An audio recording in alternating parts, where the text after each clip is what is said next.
മലയാളികൾ non veg കഴിക്കാത്തവരും alcohol consume ചെയ്യാത്തവരും ആരുമില്ല എന്നാണ്. നമുക്ക് കോമൺ ആയിട്ട് അറിയാവുന്നൊരു ഫാറ്റ് ലിവർ എന്ന് പറഞ്ഞാൽ സാധാരണ മദ്യം കഴിക്കുന്നവർക്ക് വരുന്ന ഒരു ഫാറ്റ് ലിവറിനെ കുറിച്ചാണ് ഇത്രയും നാളും വളരെ എല്ലാവരും അറിഞ്ഞിരുന്നത്. പക്ഷേ ഇപ്പം there is very very common non alcoholic fat liver disease. എന്താണ് ഈ non alcoholic fat liver disease? ചെറുതായിട്ടൊരു ഫാറ്റ് ലിവറിൽ തുടങ്ങി ഇത് ക്യാൻസർ വരെ എത്താൻ സാധ്യതയുള്ളൊരു സിറ്റുവേഷനാണ്.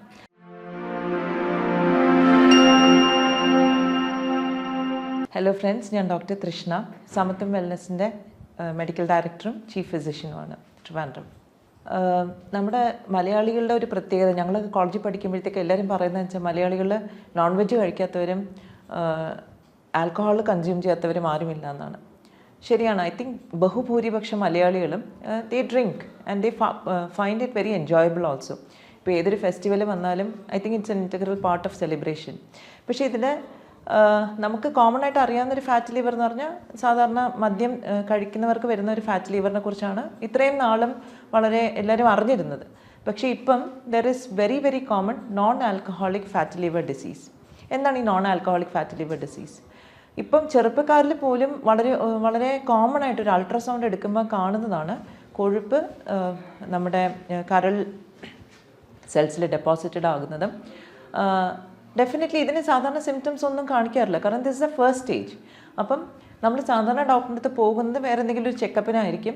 ആ ചെക്കപ്പിൻ്റെ കൂട്ടത്തിൽ ഒരു അൾട്രാസൗണ്ട് എടുക്കാൻ പറയുമ്പോഴായിരിക്കും നമുക്ക് ഫാറ്റ് ലിവർ ഉണ്ടെന്ന് മനസ്സിലാവുന്നത്. അപ്പം what is actually fat liver, അല്ലെങ്കിൽ നോൺ ആൽക്കഹോളിക് ഫാറ്റ് ലിവറിനോ അല്ലെങ്കിൽ സ്റ്റിയറ്റോ ഹെപ്പറ്റോസിസ് എന്നൊക്കെ പറയുന്ന കണ്ടീഷൻ. സാധാരണഗതിയിൽ നമ്മൾ കഴിക്കുന്ന ഭക്ഷണം ഡൈജസ്റ്റ് ചെയ്ത് കഴിഞ്ഞാൽ ഇറ്റ് ഗെറ്റ്സ് അബ്സോർബ്ഡ്. നമ്മുടെ സ്മോൾ ഇൻറ്റസ്റ്റൈനിൽ ഇത് ന്യൂട്രിയൻസ് എല്ലാം അബ്സോർബ് ചെയ്ത് പോർട്ടൽ വെയിനിൽ കൂടെ ഇത് ലിവറിലേക്ക് പോകുന്നു. ലിവറാണ് ഇതിനെ എങ്ങനെ പ്രോസസ്സ് ചെയ്യണോ, അത് സ്റ്റോർ ചെയ്യണോ, അത് യൂട്ടിലൈസ് ചെയ്യണോ, എന്താണ് ചെയ്യേണ്ടതെന്ന് പല ഫങ്ഷൻസും തീരുമാനിക്കുന്നത് ലിവറാണ്. ഈ ലിവറിന് ഈ ഫംഗ്ഷൻ കൂടാതെ തന്നെ ഒരു എക്സോക്രൈൻ ഫംഗ്ഷനുണ്ട്, ഒരു എൻഡോക്രൈൻ ഫംഗ്ഷനുണ്ട്. എക്സോക്രൈൻ എന്ന് പറഞ്ഞാൽ സെക്രീഷൻസ് കൊണ്ടുവരും, അതായത് ബൈൽ സെക്രീഷൻ ലിവറിൻ്റെ ഒരു എക്സോക്രൈൻ ഫംഗ്ഷനാണ്. ഈ ബൈൽ സെക്രീഷൻ അനുസരിച്ചിട്ടായിരിക്കും നമ്മുടെ ഫാറ്റിന്, അതായത് നമ്മൾ കഴിക്കുന്ന കൊഴുപ്പിന് ബ്രേക്ക് ഡൗൺ ചെയ്യുന്ന ഒരു പ്രോസസ്സാണ് ഈ ബൈൽ സോൾസ് ചെയ്യുന്നത്. ഇത് കൂടാണ്ട് എൻഡോക്രൈൻ ഫംഗ്ഷനുണ്ട്, ലിവറിൽ നിന്ന് തന്നെ കുറച്ച് ഹോർമോൺസ് സെക്രീറ്റ് ചെയ്യുന്നു, again which helps in A lot of metabolic activities in the body. പക്ഷേ ഇതുകൂടാതെ തന്നെ എനിക്ക് തോന്നുന്നു വളരെ പോപ്പുലറായിട്ടുള്ള മലയാളം സോങ്സ് ഒക്കെ നമ്മൾ കേട്ടിട്ടുണ്ടായിരിക്കും. കരള എന്നൊക്കെ ആയിരിക്കും പറയുന്നത്. Why? Because liver is a very very important organ in a body. ലിവറിന് എന്തെങ്കിലും ഡാമേജ് വരുവാണെങ്കിൽ അത് it can regenerate very well, പക്ഷേ over a period of time നമ്മുടെ ഫുൾ ബോഡീനെ അത് ബാധിക്കും. അപ്പം non alcoholic fat liver disease വരാനുള്ള കാരണം നമ്മൾ കഴിക്കുന്ന ഭക്ഷണത്തിൽ കൂടുതലായിട്ട് വളരെ കൂടുതലായിട്ട് കാർബോഹൈഡ്രേറ്റ് അല്ലെങ്കിൽ അന്നജം ഉണ്ടെങ്കിൽ അല്ലെങ്കിൽ ഷുഗർ ഉണ്ടെങ്കിൽ ഇത് അബ്സോർബ് ചെയ്ത് ലിവറിലേക്ക് ചെല്ലുമ്പോഴത്തേക്ക് it causes a lot of definitely ഞാൻ എപ്പോഴും എക്സ്പ്ലെയിൻ ചെയ്യാറുണ്ട്, too much of sugar gets converted to fat. അപ്പോൾ ഇത് ഫാറ്റായിട്ട് സ്റ്റോർ ചെയ്യും.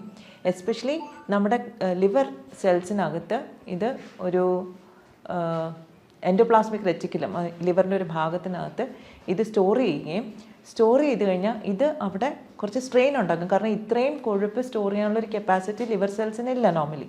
അപ്പം നാച്ചുറലി അതൊരു ഇൻഫ്ലമേറ്ററി പ്രോസസ്സിലേക്ക് പോകുന്നു, ഇതിനെ ബോഡി റെസിസ്റ്റ് ചെയ്യാൻ തുടങ്ങുന്നു. അപ്പം അതൊരു ഹെപ്പറ്റൈറ്റിസിലേക്ക് പോകുന്നു, ഇൻഫ്ലമേറ്ററി കണ്ടീഷൻ. ആൻഡ് ഈ ലോങ് ടേം ഹെപ്പറ്റൈറ്റിസ്, കുറേ കാലം ഹെപ്പറ്റൈറ്റിസ് അല്ലെങ്കിൽ ഇൻഫ്ലമേഷൻ നിൽക്കുന്ന ഏതൊരു ശരീരത്തിൻ്റെ ഭാഗത്തും it can lead to cancer eventually. അപ്പം ചെറുതായിട്ടൊരു ഫാറ്റ് ലിവറിൽ തുടങ്ങി ഇത് ക്യാൻസർ വരെ എത്താൻ സാധ്യതയുള്ളൊരു സിറ്റുവേഷനാണ്. അതുകൊണ്ട് തന്നെ നമ്മൾ ഇത് ഡെഫിനറ്റായിട്ടും അഡ്രസ്സ് ചെയ്യണം. ഫാറ്റ് ലിവറിൽ നമ്മൾ ഏറ്റവും ഇമ്പോർട്ടൻസ് കൊടുക്കുന്നത് ഡെഫിനറ്റ്ലി നമ്മുടെ ഡയറ്റിന് തന്നെയാണ്. കാരണം ഡയറ്ററി ഇൻ്റർവെൻഷനാണ് ഇതിൽ ഏറ്റവും പ്രധാനം. സ്റ്റാർട്ടിങ് വിത്ത് നമ്മൾ കഴിക്കുന്ന ഭക്ഷണത്തിലെ കാർബോഹൈഡ്രേറ്റിൻ്റെ ക്വാണ്ടിറ്റി കുറയ്ക്കുക. അപ്പോൾ 3 നേരം അരിയാഹാരം കഴിക്കുന്നവരെ definitely you have to stop all that and switch to a healthier diet plan. അവിടെ എന്തായിരിക്കും നമ്മൾ ഫോക്കസ് ചെയ്യുന്നുണ്ടാവുക? അറ്റ്ലീസ്റ്റ് ആദ്യത്തെ 1 മാസമെങ്കിലും നമ്മൾ അന്നജം വളരെ മിനിമൈസ് ചെയ്തിട്ട് വെജിറ്റബിൾസ് ടേസ്റ്റ് ഇല്ലാതൊന്നും കഴിക്കേണ്ട, നമുക്ക് കുറച്ച് ഗീയോ ബട്ടറൊക്കെ ഇട്ടിട്ട് കഴിക്കാം. Plus some nuts and some fruits. ഇതായിരിക്കണം നമ്മുടെ മെയിൻ ആയിട്ടുള്ള ഫുഡ്. നോൺ വെജ് കഴിക്കാമെന്ന് ചോദിച്ചാൽ കഴിക്കാം. റെഡ് മീറ്റ് നമുക്ക് കംപ്ലീറ്റ് ആയിട്ട് ഒഴിവാക്കണം. വൈറ്റ് മീറ്റ് കുറച്ചൊക്കെ നമുക്ക് കഴിക്കാം. ഡെഫിനറ്റ്ലി എഗ്ഗും നമുക്ക് കൺസ്യൂം ചെയ്യാൻ സാധിക്കും. പക്ഷേ ഇതിനെല്ലാത്തിനും ഉപരി നമ്മൾ ഫസ്റ്റ് സ്റ്റാർട്ടിങ് വിത്ത് ലിവർ ക്ലെൻസാണ് ഏറ്റവും നല്ലത്. അപ്പോൾ ഈ NAFLD പോലത്തുള്ള കണ്ടീഷന് നമുക്ക് ഫാസ്റ്റിംഗ് വളരെ ഇഫക്റ്റീവായിട്ടുള്ളൊരു ട്രീറ്റ്മെൻറ്റാണ്. കാരണം ഫാസ്റ്റ് ചെയ്യുന്ന സമയത്ത് കുറേ ക്ലെൻസിങ്, ലിവറിൻ്റെ ക്ലെൻസിങ് നടക്കുന്നു. കാരണം നമ്മൾ മാക്രോ ന്യൂട്രിയൻസ്, കാർബോഹൈഡ്രേറ്റോ ഫാറ്റോ പ്രോട്ടീനോ നമ്മൾ ഭക്ഷണത്തിൽ കൊടുക്കുന്നില്ല. അതുകൊണ്ട് തന്നെ ഇതിനെ പ്രോസസ്സ് ചെയ്യേണ്ട ഒരു ജോലി ലിവറിനില്ല. ലിവറിന് ആവശ്യത്തിന് റെസ്റ്റ് കിട്ടുന്നു. അതുകൊണ്ട് തന്നെ കുറച്ചുകൂടെ ബോഡിയിൽ, അതായത് ലിവറിൽ അടങ്ങിയിരിക്കുന്ന കുറേ കൂടെ ടോക്സിൻസ് ലിവറിന് റിമൂവ് ചെയ്യാനായിട്ട് സാധിക്കും. അപ്പോൾ ലിവറിനെ ക്ലെൻസ് ചെയ്യാനായിട്ട് വളരെ ഇഫക്റ്റീവായിട്ടുള്ള ഒരു നിങ്ങൾക്ക് എല്ലാവർക്കും അറിയാവുന്ന ഒരു ഹേർബാണ് കീഴാർനെല്ലി. കീഴാർനെല്ലി നമുക്ക് അതുപോലെ തന്നെ അടിച്ചു പിഴിഞ്ഞ് കുടിക്കാം, ദാറ്റ് ഈസ് ഇഫക്റ്റീവ്. പക്ഷേ ഫോർ സം പീപ്പിൾ ആ ചെറിയൊരു ക്വാണ്ടിറ്റി പറ്റില്ല. അപ്പോൾ നമ്മൾ കോൺസെൻട്രേറ്റഡ് ആയിട്ട് തന്നെ നമ്മൾ കൊടുക്കണം. അപ്പം liver cleanse is very very important. പിന്നെ നമ്മുടെ ഡയറ്റിൽ ഒരുപാട് സെലറി എന്ന് പറയുന്ന ഒരു അഗെയിൻ ഇറ്റ്സ് എ വെജിറ്റബിൾ. നമ്മൾ ഫോറിൻ കൺട്രീസിലൊക്കെ ഒരുപാട് യൂസ് ചെയ്യുന്നതാണ്. ഇപ്പോൾ സെലറി ധാരാളം നമ്മുടെ ഫുഡിൽ ഇൻക്ലൂഡ് ചെയ്യുന്നുണ്ട്. നമുക്ക് ഫാറ്റി ലിവർ അല്ലെങ്കിൽ ലിവർ ഡീറ്റോക്സ് നടത്താനായിട്ട് സാധിക്കും. Parsley is another herb. നമുക്ക് ഒരുപാട് ഡയറ്റിൽ ഉപയോഗിച്ച് കഴിഞ്ഞിട്ടുണ്ടെങ്കിൽ നമുക്ക് പാസ്ലി ശരിക്കും പറഞ്ഞാൽ ലിവർ ക്ലെൻസിന് വളരെ ബ്യൂട്ടിഫുള്ളായിട്ട് ഉപയോഗിക്കാൻ പറ്റുന്നൊരു ഹേർബാണ്. കൂടാണ്ട് നമുക്ക് വേറെ എന്തൊക്കെ ചെയ്യാൻ പറ്റും? അപ്പം ഇതൊക്കെ നമ്മൾ ഇനീഷ്യലി നമ്മളൊരു ഫാസ്റ്റിംഗ് ഫേസിലേക്ക് വന്നു. ഫാസ്റ്റിംഗ് കഴിഞ്ഞ് നമ്മൾ ഡയറ്റിലേക്ക് പോകുമ്പോഴത്തേക്ക് സോളിഡ് ഫുഡ് കഴിക്കുന്ന ഒരു അവസരത്തിലേക്ക് വരുമ്പോഴത്തേക്ക് ഞാൻ ഈ പറഞ്ഞ കണക്ക് നമുക്ക് വളരെ ലോ അന്നജം കുറച്ചിട്ട് നമുക്ക് വെജിറ്റബിൾസും ഫ്രൂട്ട്സും ധാരാളം ഉൾപ്പെടുത്തി ഒരു വൈറ്റ് മീറ്റും കുറച്ച് ഫിഷ് എല്ലാം ഉൾപ്പെടുത്തിയ ഒരു ഡയറ്റിലേക്ക് നമുക്ക് പോകാൻ സാധിക്കും. ഇതിൽ ഏറ്റവും പ്രധാനപ്പെട്ട ഒരു ഇൻഗ്രീഡിയൻറ്റ് എന്ന് പറഞ്ഞാൽ omega-3 ഫാറ്റി ആസിഡ്സ് ആണ്. കാരണം omega-3 ഇൻഫ്ലമേഷൻ കുറയ്ക്കാനായിട്ട് ഒരുപാട് സഹായിക്കുന്ന കാര്യമാണ്. ഞാൻ ആദ്യം തന്നെ പറഞ്ഞു, when there is too much of fat in the liver cells there is inflammation because fat cannot stay there. അപ്പോൾ ആ ഇൻഫ്ലമേഷൻ നമുക്ക് കട്ട് ഡൗൺ ചെയ്യാനായിട്ട് omega-3 വളരെയധികം ഹെൽപ്പ് ചെയ്യും. ഈ omega-3 നമുക്ക് വേണമെങ്കിൽ ക്യാപ്സ്യൂൾ ഫോംസിൽ എടുക്കാം. എഗെയിൻ ഡിപ്പെൻസ്, ഓരോരുത്തർക്കും ഓരോ ഡോസേജ് ആയിരിക്കും വേണ്ടി വരിക. ഡിപ്പെൻസ് upon the ഇൻഫ്ലമേഷൻ്റെ ലെവൽ. ഇത് നമുക്ക് നാച്ചുറലായിട്ട് നമ്മുടെ ഫുഡിൽ നിന്നും കിട്ടും. ഫിഷ്, ഈ ചൂര പോലത്തെ മീൻ, സാമൺ, അങ്ങനത്തെ ഫിഷിനെല്ലാം ധാരാളമായിട്ട് omega-3 ഫാറ്റി ആസിഡ്സ് ഉണ്ട്. പിന്നെ വെജിറ്റബിൾ സോഴ്സസ് ആണെങ്കിൽ ഫ്ലാക്സ് സീഡ് വളരെ നല്ലൊരു സോഴ്സാണ്. Avocado is another good source. അപ്പം ഇതൊക്കെ നമ്മുടെ ഡയറ്റിൽ ഇൻകോപ്പറേറ്റ് ചെയ്യുമ്പോൾ നമുക്ക് കുറേയൊക്കെ ലിവർ ഇൻഫ്ലമേഷൻ നമുക്ക് കട്ട് ഡൗൺ ചെയ്യാൻ പറ്റും. പിന്നെ നമ്മൾ പറയുന്നത് പോലെ നമ്മൾ പുറത്ത് പോയി ഭക്ഷണം കഴിക്കുമ്പോൾ റിപ്പീറ്റഡ് ആയിട്ട് എണ്ണയിൽ വറുത്ത കാര്യങ്ങൾ, ബിക്കോസ് എണ്ണ വൺസ് ഇറ്റ് ഗെറ്റ്സ് നമ്മൾ ചൂടാക്കുമ്പോഴത്തേക്ക് ഇറ്റ് ഗെറ്റ്സ് ഓക്സിഡൈസ്. അപ്പോൾ ഓക്സിഡൈസ് ചെയ്ത ഓയിൽ വീണ്ടും നമ്മൾ ഉപയോഗിച്ച് ചൂടാക്കി ഉപയോഗിച്ചാൽ അത് വളരെ ടോക്സിക് ആണ്. അത് ഇറ്റ് പുട്ട്സ് ഓക്സിഡേറ്റീവ് സ്ട്രെസ്. ഒരുപാട് അനാവശ്യമായിട്ടുള്ളൊരു ഓക്സിജൻ സ്പീഷീസ് ആ എണ്ണയ്ക്കകത്തുണ്ടാവും. അത് നമ്മൾ കൺസ്യൂം ചെയ്യുമ്പോൾ നമ്മുടെ ശരീരത്തിലും അത് വരുന്നു. സാധാരണഗതിയിൽ നമ്മുടെ സെൽസ് എല്ലാം ഈ അനാവശ്യമായിട്ടുള്ളൊരു ഓക്സിജൻ സ്പീഷീസിനെ, ഫ്രീ റാഡിക്കൽസ് എന്ന് പറയും, ഇതിനെ റിമൂവ് ചെയ്യാനായിട്ട് കഷ്ടപ്പെടുന്ന ഒരു സാഹചര്യത്തിൽ നമ്മൾ വീണ്ടും ഭക്ഷണത്തിൽ അത് കൊടുക്കുമ്പോഴത്തേക്ക് നാച്ചുറലി ഒരു ഓക്സിഡേറ്റീവ് സ്ട്രെസ് വരും. ഈ ഓക്സിജൻ എന്ന് പറഞ്ഞാൽ വളരെ റിയാക്റ്റീവാണ്.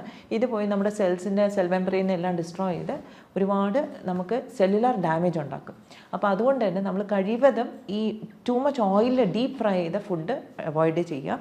That is very very important. പിന്നെ ഈ ഓക്സിഡേറ്റീവ് സ്ട്രെസ്സിനെ നമുക്ക് ഡീൽ ചെയ്യാൻ തന്നെ നമുക്ക് വളരെ നല്ലതായിട്ട് വൈറ്റമിൻ സി പോലുള്ള ആൻറ്റി ഓക്സിഡൻസ് യൂസ് ചെയ്യാം. എഗെയിൻ ഓരോന്നിൻ്റെ അളവും വളരെ സ്പെസിഫിക് ആയിട്ട് ഏത് കണ്ടീഷനാണെന്ന് നോക്കിയിട്ട് വേണം നമ്മൾ യൂസ് ചെയ്യാനായിട്ട്. അപ്പോൾ ചില ആൾക്കാർ ചോദിക്കും നാരങ്ങ കഴിച്ചാൽ പോരെ, നെല്ലിക്ക കഴിച്ചാൽ പോരെ. അതൊക്കെ വളരെ നല്ലതാണ്, എല്ലാത്തിലും വൈറ്റമിൻ സി ഉണ്ട്. പക്ഷേ ചിലപ്പം നമ്മുടെ കണ്ടീഷന് അത്രയും quantity of vitamin C enough ആവില്ല. അപ്പം ചിലപ്പോൾ നമ്മൾ ആഡ് ഓൺ ചെയ്യേണ്ടി വരും. പിന്നെ ഇതിൽ വളരെ ഇൻട്രസ്റ്റിംഗ് ആയിട്ടുള്ളൊരു കാര്യം എനിക്ക് എടുത്തു പറയാനുള്ളത്, ബെറീസ്, സ്ട്രോബെറി, ബ്ലൂബെറി, റാസ്ബെറി, ഇങ്ങനത്തെ ബെറീസ് എല്ലാം ശരിക്കും പറഞ്ഞാൽ നമ്മുടെ ലിവർ ഈ ഓക്സിഡേറ്റീവ് സ്ട്രെസ്സ് കുറയ്ക്കാനായിട്ട് വളരെ ഹെൽപ്ഫുള്ളാണ്. സ്ട്രോബെറിയൊക്കെ ഇപ്പോൾ നമ്മുടെ കടകളിലെല്ലാം ധാരാളം ലഭിക്കുന്നുണ്ട്. So please start using all that because that is definitely going to help you get out of this fatty liver. പിന്നെ ഡ്രിങ്കിങ് പ്ലെൻറ്റി ഓഫ് വാട്ടർ. എനിക്കൊന്ന് പല ആൾക്കാരും വിട്ടുപോകുന്നൊരു കാര്യം എന്ന് വെച്ചാൽ വളരെ സിമ്പിൾ കാര്യമാണ് വെള്ളം കുടിക്കുക എന്നുള്ളത്. പക്ഷേ പല ആൾക്കാരും ജോലി തിരക്ക് കാരണം കുടിക്കാറില്ല. എന്താ പറയുക, ജോലിക്ക് കയറുമ്പോൾ ഇച്ചിരി കുടിച്ചിട്ട് കയറും, പിന്നെ അതിനെപ്പറ്റി മറന്നു പോകുന്നു. So what I suggest is ഒരു ബോട്ടിൽ 1 ലിറ്റർ ബോട്ടിൽ വാങ്ങിക്കുക, സ്റ്റീലിൻ്റെ ബോട്ടിലോ കോപ്പർ ബോട്ടിൽ എന്തെങ്കിലും വാങ്ങിക്കുക, ഫിൽ ഇറ്റ് വിത്ത് വാട്ടർ. രാവിലെ ജോലിക്ക് പോയിട്ട് ഉച്ചയ്ക്ക് ഇറങ്ങുമ്പോഴത്തേക്കും ആ ബോട്ടിൽ ഫിനിഷ് ചെയ്യണം. Again going for a break, again fill it up, bring it back, വൈകുന്നേരം ആകുമ്പോൾ അത് ഫിനിഷ് ചെയ്യുക. തേർഡ് ടൈം രാത്രി കിടക്കുന്നതിന് മൂന്നാമത്തെ പ്രാവശ്യം അത് ഫില്ല് ചെയ്ത് ഫിനിഷ് ചെയ്യണം. സോ 3 ലിറ്റേഴ്സ് അറ്റ്ലീസ്റ്റ് നമുക്ക് വെള്ളം കിട്ടും. പ്രത്യേകിച്ച് നമുക്കിപ്പം അറിയാം ക്ലൈമറ്റ് ചേഞ്ച് ഒക്കെ നടക്കുന്നു, അന്തരീക്ഷം എല്ലാം മാറുന്നുണ്ട്. ആൻഡ് ദ വേ ആ body response to it is also changing. അപ്പോൾ അതുകൊണ്ട് keep yourself hydrated, that is extremely important. അത് ലിവർ ഡിസീസിന് മാത്രമല്ല എല്ലാ ഡിസീസിനും വളരെ വളരെ ഇമ്പോർട്ടൻ്റ് ആണ്. Except for kidney disease, if there is any restriction നമ്മൾ അത് നോക്കിയിട്ട് വേണം വെള്ളം കൺസ്യൂം ചെയ്യാൻ. Otherwise drinking water is definitely a must. പിന്നെ ഇതിലെല്ലാത്തിനും സ്പീഡപ്പ് ചെയ്യുന്നൊരു പ്രോസസ്സാണ് നമുക്ക് എന്തെങ്കിലും ടെൻഷൻ ഉണ്ടെങ്കിൽ. അപ്പം എന്തൊരു അസുഖം നമ്മുടെ ശരീരത്തിലുണ്ടെങ്കിലും ടെൻഷൻ ഉണ്ടെങ്കിൽ അത് എഗ്രവേറ്റഡ് ആവും. അപ്പം നമ്മുടെ സ്ട്രെസ്സും ടെൻഷനും നമ്മൾ മാനേജ് ചെയ്യണം. ഇതെല്ലാം നമ്മൾ ചെയ്യുന്നതിനോട് കൂടെ നമ്മുടെ ചിട്ടയുള്ള ഒരു ലൈഫ് സ്റ്റൈലിലേക്കും നമ്മൾ പോകണം. സോ ടൈമിംഗ് വെച്ച് ഫുഡ് കഴിക്കാം, ടൈമിൽ ഉറങ്ങുക is also very very important. ഇതെല്ലാം ഹെൽപ്ഫുള്ളായിരിക്കും. സോ ഇതിൽ ഇനിയും കൂടുതൽ എന്തെങ്കിലും സംശയം ഉണ്ടെങ്കിൽ do contact us. We are always there for you to sort out your doubts. Thank you very much.